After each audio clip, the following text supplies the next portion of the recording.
Welcome into the final episode of our Season 9 coverage of Empire Cup. This is the Bright Stuff, a football podcast brought to you by Empire Games, coming out of sometimes lovely, always under construction, Anderson, South Carolina. You might hear some crashing in the background. That is not vanquished foes destroying their models. It's just a building being torn down. Yeah, about a block from here, they're finally tearing down this derelict building that's been there since the store's been opened. But that's only the second most efficient demolishing that we've seen this week. So, yeah, we do have a special guest. Obviously, we've got one game to talk about. We have one special guest. We have an eyewitness, I guess. Yes. The most special guest, some might say. A perfect introduction. Yeah. Returning to the podcast that we named after him. Yeah, it's always a pleasure to be here. Good to see you, Nathan, Yanni. Scott, as always, my very favorite. So we are going to recap the big game, the finals. And we've got Chase here. I'm interested to get your opinions at various points in the game. I think going into the game, obviously you don't want to play dwarves. Like if you're looking at the other side of the bracket, there's like a ton of other teams you'd much rather play. Nobody wanted to play Jurgen. That's just a fact. Like he's been the favorite to win the season since like week 3 or 4. Yeah. Whenever he had the first strength up, right? Like, yeah. And then he got the second. And then he got the second one, and it was ridiculous. Yeah. It was like the season where Juan had the strength 5 dark elf, so he basically had 4 big guys on his renegade team, except instead of a crappy renegade team surrounding him, he had a swole dwarf team. Yeah. I think there were like 8 guard in that team. Yeah, I think it was 9 by the time it got to your game. There were skills all over the place. Several mighty blow. Yeah. Right. Both of the runners had been carried over from the previous season, so they came into the season at speed 8, which is like basically negates the dwarf downside, right? Like you're going to suffer. Their weakness is they're slow. Yeah. Except not his. Not this team. Yeah, look at it. Like you also had a lineman that got to move up, so it's like an extra blitzer on that team. It's crazy to see the way that team developed, and yeah, looking at it, a lot of people looking at brackets. That was the team that they picked. Yeah. So yeah, long story short, if I had to choose a team I didn't want to face, Jurgens was right at the top of that list. Yeah, for sure. And I think the fireworks. I mean, I think the disaster, the slow moving disaster for Jurgen actually started before the game began. We talked about like his inducement plan, and he rolled a 1 on spiraling expenses and lost half his money right there. We were chatting in the store yesterday about a safety plan, right? Like planning to roll the 1. So I think Jurgen wanted Deep Root because then you've got a 7 strength Mighty Blow +2 piece that can kind of stand and fight back. But we had theorized taking a rookie Death Roller, still 7 strength, doesn't come with block, but has Dirty Player +2, meaning you actually have something you can foul with now.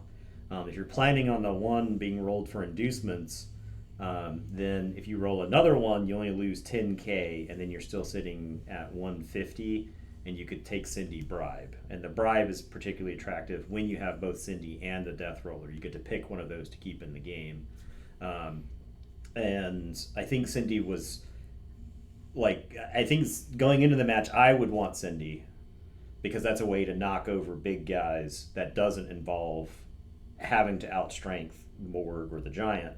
Then a Bribe is just really, really good because I think the Death Roller just rolling over a Giant or Morg if they ever hit the pitch is like a way to get them out of the pitch, get them out of the game. And I think if Jurgen was ever able to take out one of those pieces, then his chances of winning go up significantly. So I think they started high to begin with, honestly.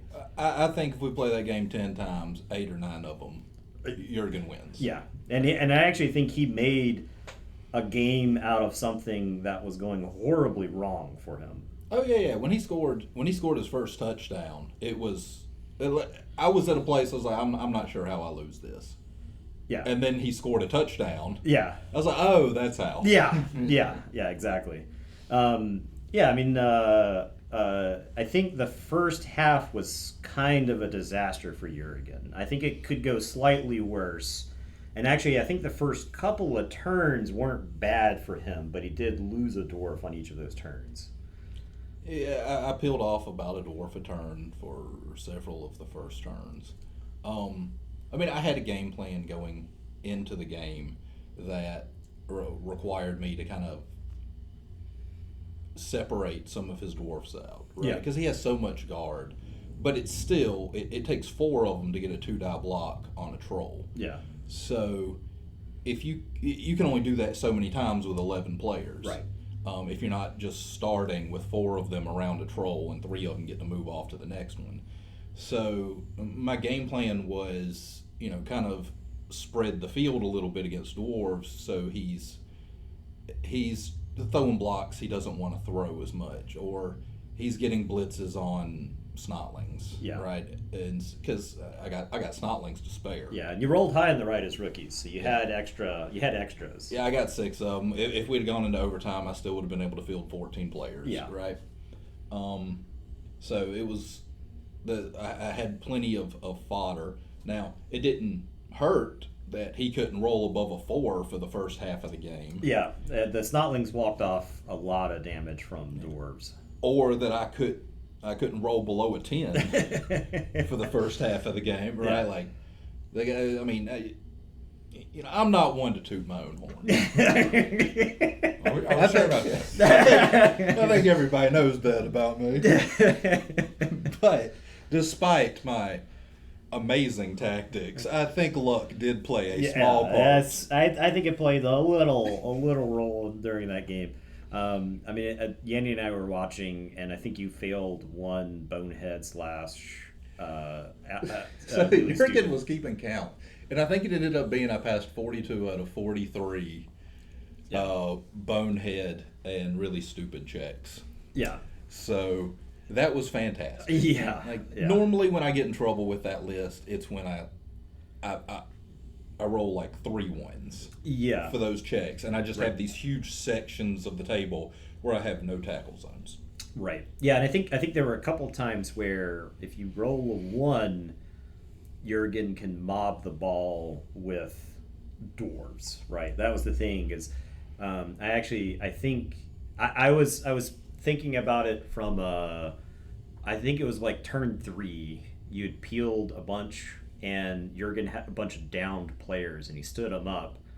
And I was thinking back on the game, and I was like, what if Jurgen just stopped standing up his dudes? And you were getting like a foul a turn anyway, right? But the idea there is that he just stops letting you hit him with Mighty Blow +2. And you just say, foul me once a turn. I can't stop you from scoring anyway. Foul me once a turn. And I think you might even take less damage that way. So I don't know. But in Jurgen's defense, eventually I was going to have to quit rolling 8s followed by 10s or 10s followed by 8s, right, with the Mighty Blow +2. Because really, like, what are the odds of that? I just keep doing it. It turns out 100%. Right. I just kept doing it. Yeah. But I do think, and I think in his position, I'd be about the same thing. Like eventually, right. So I'm he's gonna got to roll. cool it sooner. Or Right, later. eventually, he's going to roll a 1. Yeah. Eventually, he's not going to knock down my guy. Eventually, he's not going to break my armor. Right, and when that happens, I need these guys up so they can go do something. Yeah. It just eventually never came. Yeah. Well, in the first half, really, Jurgen got the ball on the ground, I think 3 times. Right, and a lot of it was Cindy based, but he managed to pop the ball loose a couple of times, and I think Jump Up on Varag did an incredible amount of work. Jump Up was fantastic, and Thick Skull was also key. He rolled an 8 for injury on one of those. Varag stayed in the game, and without Varag, I would not have been in a position to score. Yeah. At the end of the first Right. half. So yeah, Varag was a very key player in that matchup. And yet Cindy was probably his MVP. Cindy did a lot of damage. I was never really able to get to Cindy in the first half. Yeah, and she kind of like alpha struck your bomber, and took your bomber out of that first drive, and I think the most interesting part of the game, was some of those first couple of turns because there were like way more pieces on the board, and I think Jurgen was running out of options as the drive went on, and you had only lost Snotlings, and so you're still getting to activate the bulk of the value that you had on the table at the time. Yeah, you get about halfway through the first half, and one side's lost 4 dwarves, and the other side's lost 4 Snotlings. Right. And it's Yeah, it's not an equivalent exchange. no, not at all.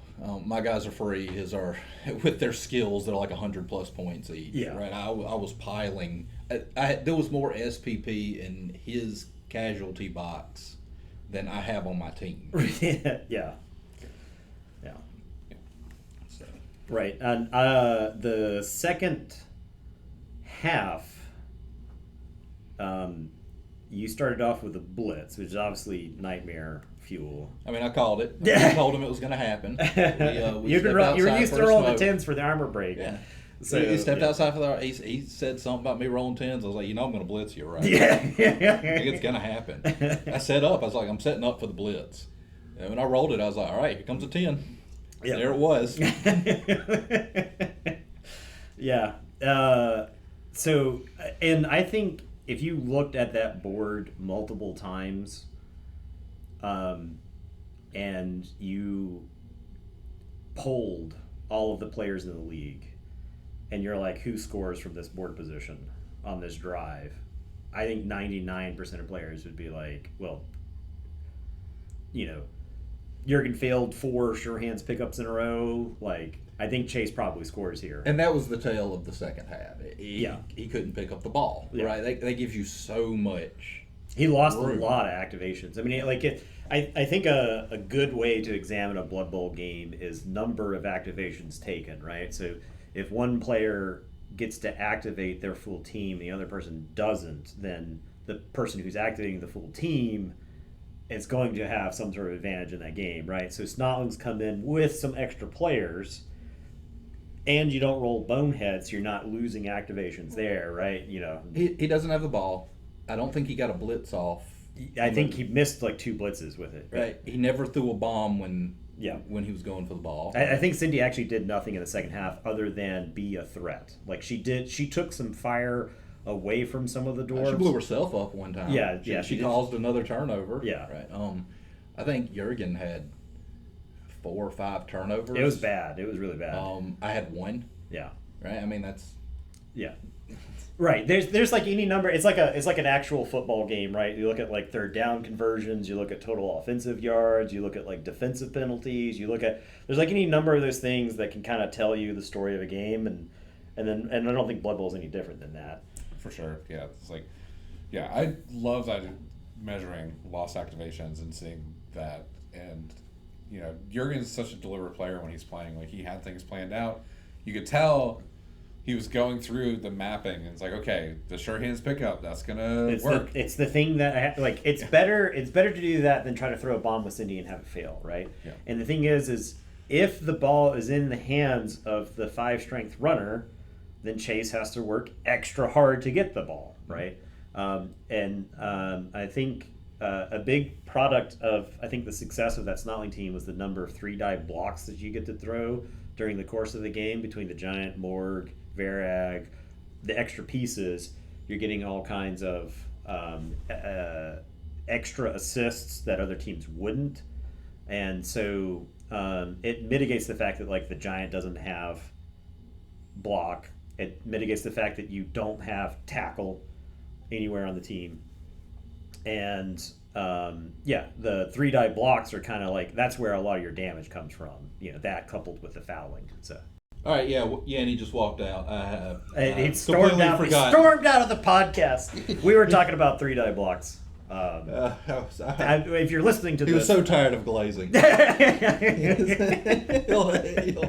You'll never work in another Krispy Kreme into my town, Eddie. But yeah, 3-die block. I mean, I don't have access to tackle. Oh, yeah, there's no tackle star for the bribery and corruption. So the way traditionally I have to deal with blodgers is just weight of dice, right? Yeah. I get 3-die blocks. And, yeah, maybe a bomb here. yeah, and bombs. And eventually, right, it'll go down. Except there were a couple games this season where that did not happen. Stuff didn't go down, and it was a disaster. But it's particularly hard to get a 3-die block on a strength 5. Oh yeah, yeah. Blodger, right? Like Morg needs 5 assists, and the team has 9 guard pieces. Right, yeah. Right. So unless the runner's just out there by himself, Literally nobody in the area. right? Yeah. No other dwarves around. Like I'm not doing that.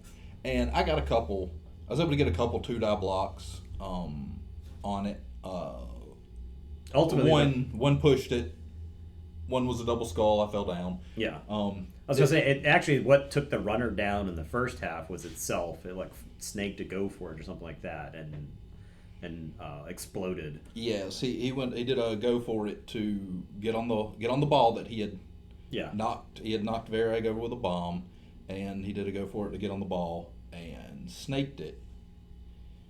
And I believe I foul casualtied Yeah, him. you took out and it got apothecary. You took out the regular runner. Yes. And so he opted to keep him in the game, which I agree with. I think the thing was I think those are his 2 most important pieces. Yeah, and I think somewhere in that game you're going to have to apothecary something, right? And I think the runners, the one runner didn't have 5 strength, but it did have tackle, and I think it actually did some work in the second half. It was responsible for taking down a couple of snotlings. Obviously the 5 strength one, I think he found during the course of the season he ended up losing players that he probably would have kept because he just kept the apothecary in the pocket for the 5 strength one, which is an interesting, that's one of those unintended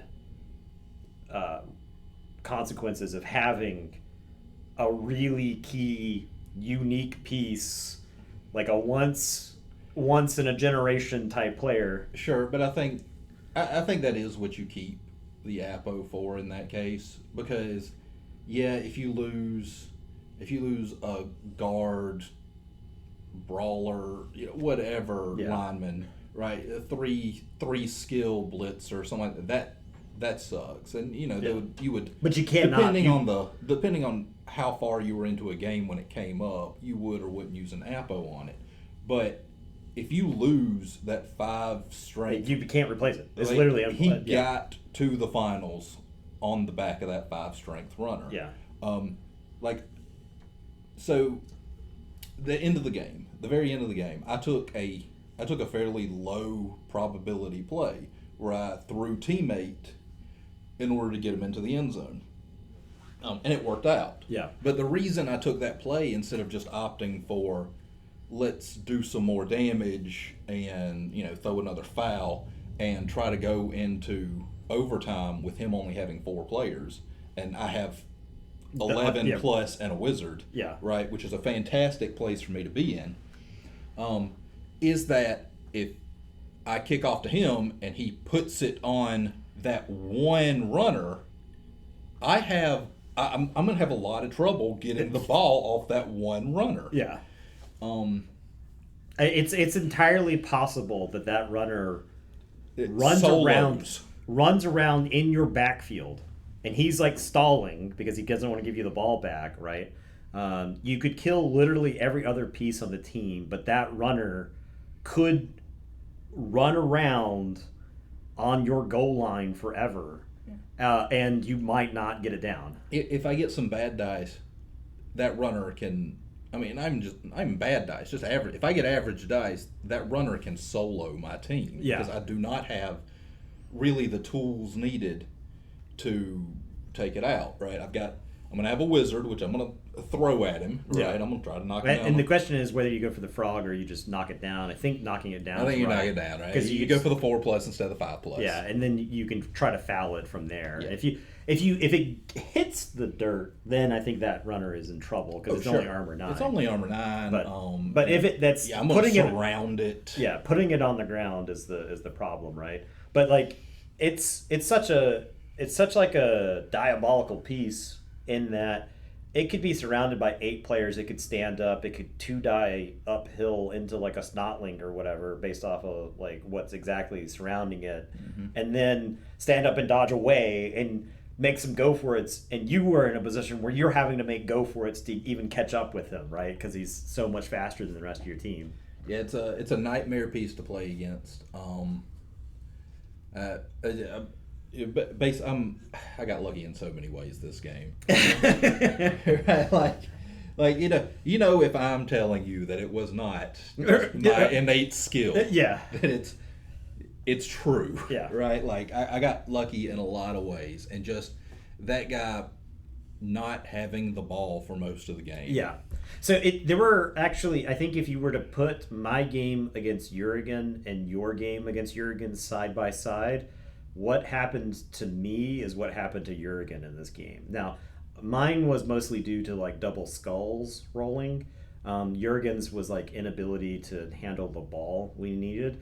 But it was the same type of thing where despite my opponent scoring 3 times, I had like possession of the ball for like 2 total turns during the game, right? You know, an untimely blitz shows up, and now I'm like having to play defense on my offensive possession. And so when I really actually want to be damaging my opponent's team back after getting beat on for a whole drive, right? Like I want to dish out some justice at this point, but now I got to play defense, right? My guys are on their back foot, and yeah, it feels like I'm right back where I was at the end of the half, where I'm scrambling to try to keep control of the ball. That type of thing is what happened in that game, and a lot of it was just large in part to those failed rolls to pick up the ball at the beginning. I'm actually, hats off to Jurgen for scoring on that drive, because when Morg was at midfield and completely covered in snotlings, I was like, that's it, that's the game. Like Morg could just like, how do you get it? I'm right there with you now. But I'm looking at it. How do I lose this? Yeah, how do I get the ball? Like, how do I lose the ball from Morg? Yeah. Right. I kicked off to him. I secured the ball on Morg. Yeah. Right. I put it in my backfield. You even ran back towards cover. Like, if Morg is just hanging out in Jurgen's backfield, there's a good chance Morg goes down. And if I'm Jurgen, I'm throwing a foul on Morg at some point. Like, you just got to. Morg's a good piece. You can't just throw him out in the middle of a bunch of dwarves and expect him to be okay. Yeah. Yeah, for sure. Not when there's like a 5-strength runner who's like, it's you or me, you know? So. But he was able to get 1 assist over on Morg, and then the 5-strength runner 1-died him, and he got a push, he re-rolled it, got a defender stumbles, Morg goes down, he gets the ball. Yeah. Right? I can't get it back from him. Yeah. It was the one guy. The rest of his team was completely contained. Yep. Right? Just, I was beating on them, still getting removals, still getting fouls. But one strength 5 blodger was hanging out like 2 steps outside my end zone with the ball. And when Varag ran up to 2-die him, and I was like, man, the way the rest of this game is going, this runner's just going to die here. And Varag rolled that double skulls. We lost our minds in the announcer booth. We were like, oh my god. so anybody who's played me knows if I roll, like, if I do the snake eyes, right, the double skull, the whatever, I will go, I had some bull. Like, I'm immediately tilted. Yeah. I saw that after that game, and I was just like, yeah, okay, that's fair. I guess I deserved that at that point. Now we're even. Yeah, I think if you had like the ESPN prediction meter going it's- with the graph, yeah. it would be like 99.9%, and then a double skull half would be like 98%. Like you get a little bit of a dip there, like a little bit of a bump. Yeah, I agree with your assessment that going into overtime, Jurgen getting the ball on the runner, because like Jurgen could like DACA with the runner, right? And if you overcommit, the runner's just past your bruisers. You'd have to set up like just like this huge cloud of stuff to try to keep the runner away. I mean, he's only got 5 people going into overtime. I think if that happens, I basically put, troll. I try to get. I would try to get two dwarves in base to base with the giant. Use those. Have Varag as a safety. Some Snotling Cloud, and just throw Morg out there. Yeah, right? send Morg after him, yeah. And see what happens. But, I've talking about how I complain. I've complained a lot this season about my game with Wayne, where I threw like 28 dice at a War Dancer and never got a splash. Yeah.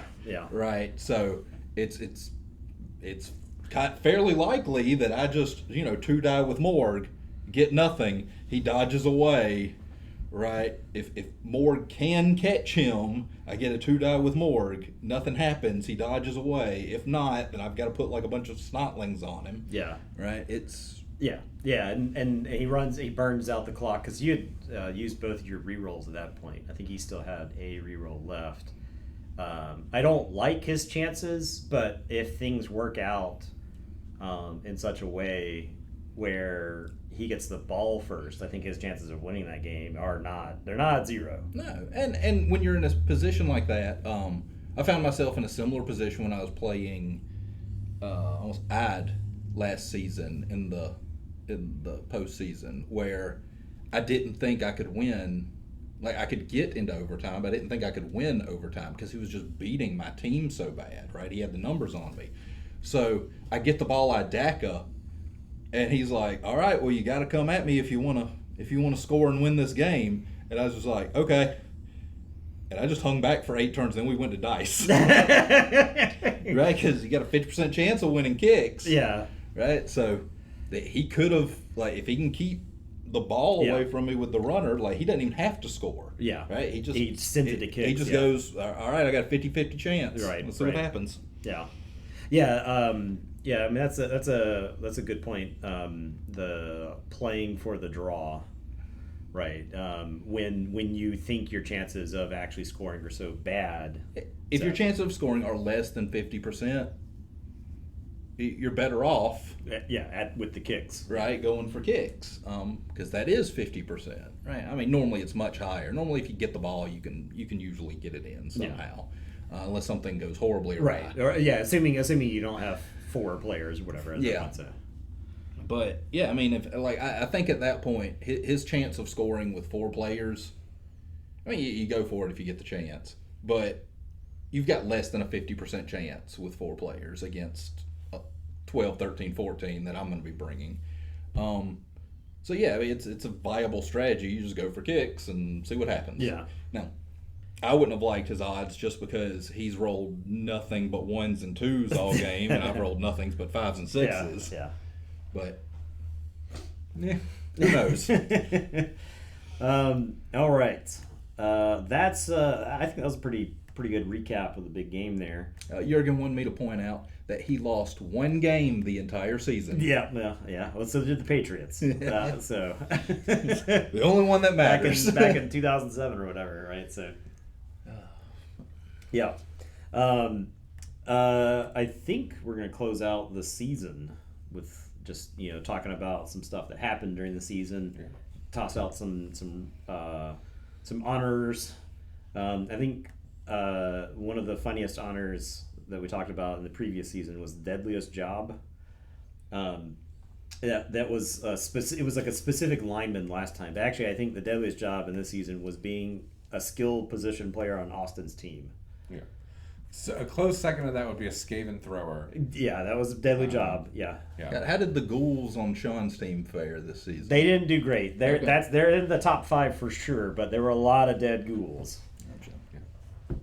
It's amazing we had 2 Snotling teams this season. We probably didn't break into the top 5. No. So I think the way the math works out on Snotlings, especially stunty players, is that they're far more likely to be injured Or taken off the pitch. off the pitch, and so the chances of them dying are just much lower. And I think honestly, Snotlings are just a pain to kill, right? As I think particularly the way you played the team, there's just not blocks on Snotlings that you get every turn, right? And so. You don't kill Snotlings at the rate that your brain tells you they should die. They should pop like confetti. Yeah. Right? Like Yeah, right. Yeah, every Thor's, time you touch apparently. them. Yeah, exactly. Yeah. The rookie of the season. Who you thinking? I was going to give the award to Joe Skoda. He's not like a true rookie to Blood Bowl, but he had not been initiated into one of our leagues yet. I think his original goal was to come into the league and learn about the way we play Blood Bowl. And did he Learn learn? our way. Did he learn? I think he didn't understand the power of the fouling game. I had played against him, and I taught him about using dribble and drool.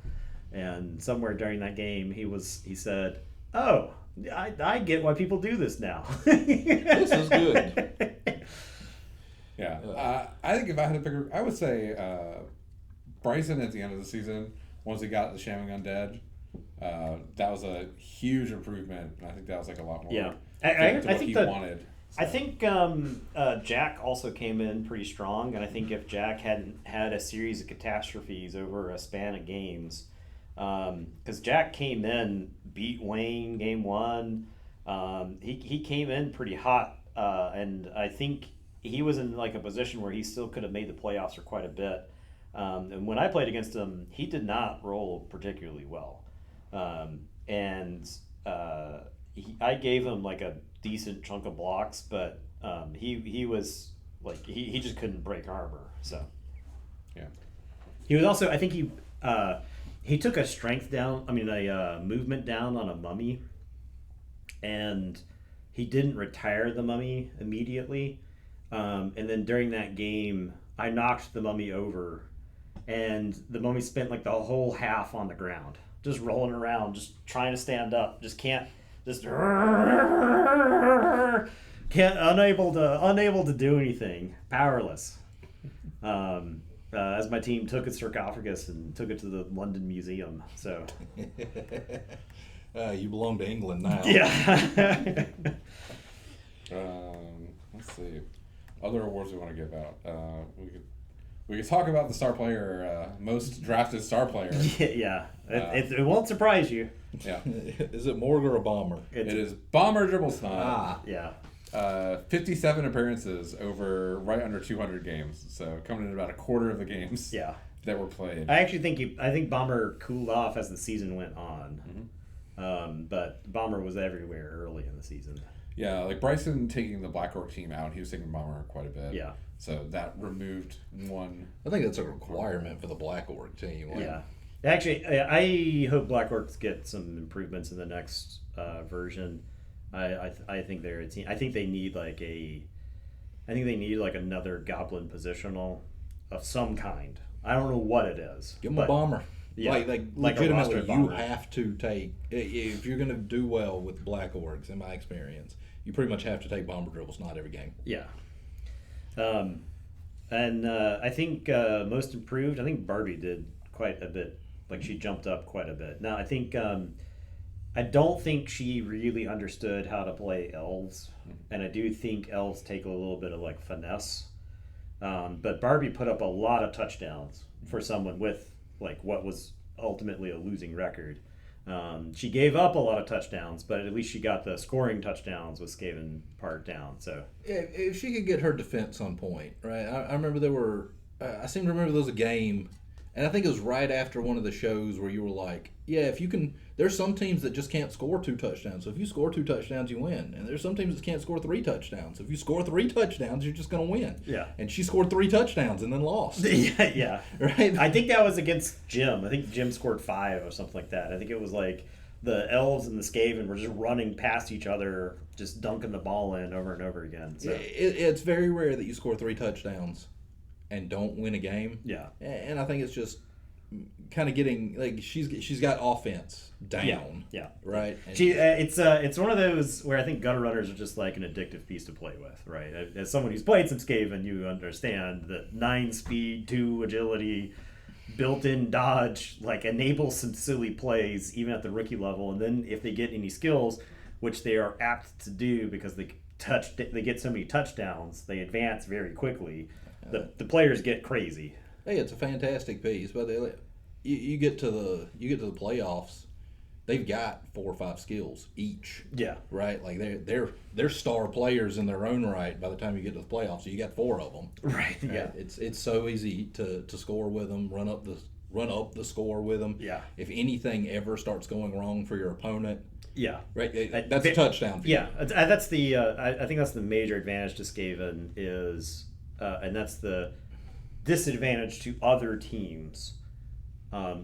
When things go wrong for your opponent, some teams are just able to capitalize on it so much better, and I think that's typically the Skaven and the Elf teams that can like really twist a dagger on something that goes wrong in the game. So when I played Skaven, it was the hardest games were the very careful players that didn't leave a lot. They played slow. They didn't leave a lot of openings, right? Stuff like that. Because anybody, they leave a gap. You're running 4 gutter runners in there, and one of them's probably taking the ball away from you, and one of them's probably picking it up. Yeah. Right, and then you're in their backfield with 4 blodgers. Another award I want to give out. I'm trying to figure out exactly how to work this one, but it's like the best of the worst were star players that were taken this season. I'm going to exclude my own meme pick of Grack and Crumbleberry. But we did have a Skrull half height taken. Yeah. So we had one instance of Bryce the Slice Campbell. Okay. I actually think Bryce the Slice is better than that. I think chainsaws are... So I think chainsaws are really good into some matchups, and they're really bad into others. If it's like a bash team, I think chainsaws are awful.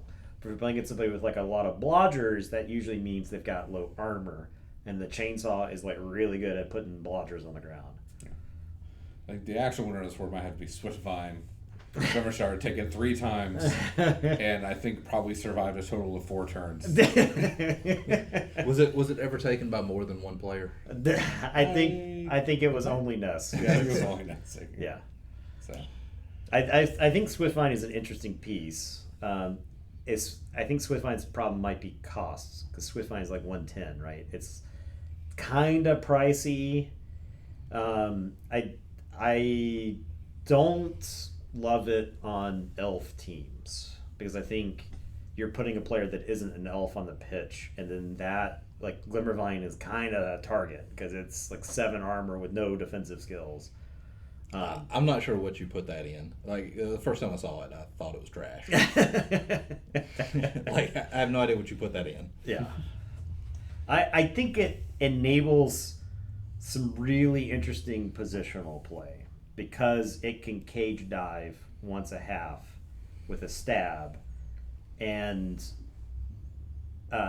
it is not nearly as interesting on positional play as the new Tree Man is, because I think that Maple is like crazy. The ability to throw a block from 2 spaces away with the grab skill, like that turns into extra blocks that you wouldn't normally have.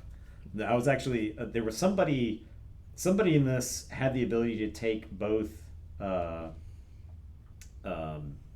Ivar and Maple, and I was like, the positional play between like raiding party Maple into base with something and then using the grab from further away to like pull. Like I was just like losing my mind at the like how hard it would be to play around that. But I think whoever it was opted not to do that. So people just hate fun. yeah, right. Any other honorary awards you want to be giving out for? I think the fact that we actually finished the season was something, because there were parts of this season where it looked like the early parts of the season it was dragging. So thank you everybody for finishing the season. Yeah, mostly. Yeah, having to play like 2/3 of a season over the course of like 2 weeks was kind of a bit much. Yeah. But I had made it onto the regular season fouling chart by the end, so that was fun. Yeah. All right. I think we've got one last in memoriam section, and then I think we're closing it out, right? Yeah. We salute Lou the Line Dwarf for darn tootin', who gave his life at a futile attempt to keep snotlings off the plaque. Died, I think, even at the hands of Borg, perhaps. I don't remember who it was. Yeah, I think it was the one time that Chase didn't roll a 10, he rolled a 9, and it was on the dwarf with 9 armor. So. I think it was that dwarf. It was the dwarf with 9 armor. I do remember that. Because I thought I didn't break his armor, and Jurgen had to be, no, he only has 9 armor. I was like, oh, okay, let's see what happens. Dead. And then the last in memoriam is Blood Bowl 2020. We put it on the boat. We set the boat on fire. We push it into the lake. Tie bomber dribble snot. Dribble snot to it. Taps plays softly in the distance. I think it's probably the best version of the game yet, despite my like quibbles over Megastars. Absolutely. But I think it's the best version of the game yet. I don't think it's in the nature of players when you play a game over a long period of time, you start optimizing the game quite a bit, and I don't think it's a mystery that the Megastars get taken up the frequency they do. Because star players used to be unplayable, or at least like they were trying to close the gap, but they weren't as good as just having a developed team. Yeah. Now I think they might be better. Yeah, but a lot of them are just better than. If you take a look at costs, I think this is the thing. So something like taking a mercenary and then paying $50K to add like a skill to it. That's technically something you can do in the rules of this version, but that was literally never done. Like I have never seen it happen in this version of the game. Because like you're talking about spending like $180K, $190K for a player in some instances, and then you go shopping around at like the $190K options, and you got stuff like Dribble and Drool, and you got Ivan for undead teams, and you get players whose value is like far cheaper than if you took all of the level ups and put it on whatever the chassis is for a regular team, right? And then you throw in on top of that like a once per game ability, or it's not always a once per game ability. Something you can't get anywhere else. Yeah. Or things like Mighty Blow +2 that you can't get anywhere else. Though funnily enough, I did take mercenaries this season. I just did it after I took all the other stuff. Yeah, you had money left over. Yeah. And my game plan going into this last one was to take a mercenary pump wagon and give it guard, right? Just another 5 strength Mighty Blow piece that would be hard to deal with. But then a mayor incident happened. Yeah. I didn't have enough money. But yeah, I mean, I'm excited to see what the next version brings. I actually think it looks like the tactical elements of the board are going to get more interesting. I guess we just have to wait and see how that. Have you heard any specific rumors? All I ever heard was everything was getting like every team was getting some kind of shakeup. So there were like the keyword system, right? And they're adding days to stuff. Like you if you read between the lines, because there were a bunch of markers for things that were basically the same. That don't and there were things that don't exist in the game yet. There was like an eye gouge marker, right? And it looked like that was going to take the place of one of the kickoff event, or no, something else was going to take off the place. there was like the bad meal would take off get rid of a vicious ref and yes. replace it with something like that. So you have a player who ate bad concessions, and that player got like minus stats, because there are precedents for like minus stats on a character for a drive. You had stuff like greasy cleats. You had like one of the witches that you could take as a inducement instead of a wizard for one of the teams, gives players like minus to their stats. So I could see something like that. You've got a key piece, and instead of it just being out of the game, it just sucks for a drive. Which was real busted. Yeah. I think Will got the most officious refs in his games. Yeah. Like, there was a while there, like every game he was getting one or two people sent off, not even stunned. Right. And I won a game against Chris Brown one season. He had that ridiculous Tomb King's Blitzer that had extra arms and 8 speed, if you remember that guy. He got officious refed. Like, he was setting up on offense, and the ref is just like, you're out of here. And I was like, I don't have to play against your best player? Awesome. And then we Warriors last year, I was playing Stunty Lizardman, and I had a Croxagore with block, and I was like, the Croxagore is great. He's got a prehensile tail. I'm playing against Snotlings. Officious ref sends the Croxagore off. So I'm having to play defense against Snotlings, and like my best player is just kicked out of the game, and I'm just like, what am I supposed to do? Like, wow, I went on to win that game, but like I start that story by saying my Croxagore was officious ref, by the way. So you do lose the ability to say that you had a player get officious ref, and everybody goes, oh yeah, that sucks, Right, but I think I would trade that for not having to worry about like a 400-point player just gone, taken off before the first turn. Yeah. All right, but yeah, so the eye gouge was one of those that was like, that's interesting, because that is like, maybe that gets rid of assists or something like that, right? Like one of your players eye gouges one of the other person's, that player no longer has assists. They still have tackle zones, but they don't like give assist for blocks or something like that, and so that to me makes the on-board tactical positioning more interesting.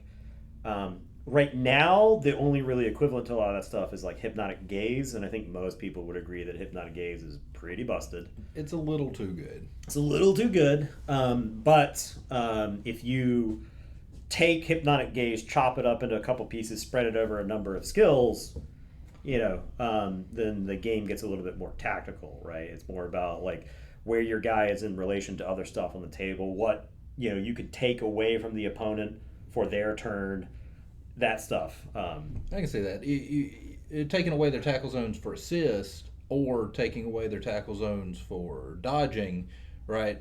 Instead of both, makes cage diving a lot more difficult, right? You can't just go walk get a past, corner, right? Hypno gaze it, right, and then run in there and nail them. Yeah. Because they're still giving assist, or they're